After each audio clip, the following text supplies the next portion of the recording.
tell us where DAS fits into the small cell world. Right, well, my sort of background in this is being an enthusiast for small cells since before they were called small cells.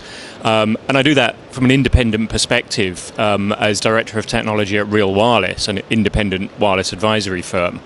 But along the way, I spent 6 years chairing what is now the Small Cell Forum, which I founded in 2007.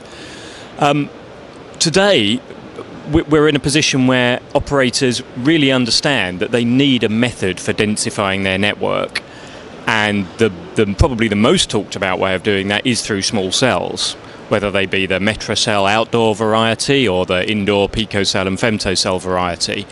And those are growing very strongly and are very important in the operator toolkit. But it really does need to be a toolkit. When you look out across a city, you see buildings of all sizes and shapes, and people doing all sorts of different things with their mobile devices.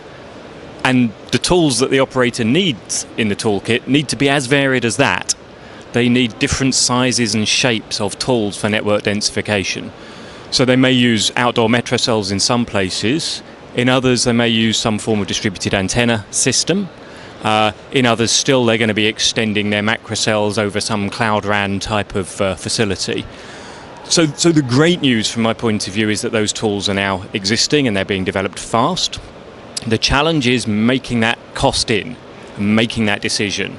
So we've been working on a business case analysis currently on small cells, and it shows that if you target carefully where you're deploying, then you can really make a good return. On the other hand, if you just deploy these things willy-nilly and don't think about the configuration, you may, for example, not be making best use of your spectrum. So it's great news, the options are there. The challenge is, how do we make the decision, city by city, location by location, for the best technology to deploy?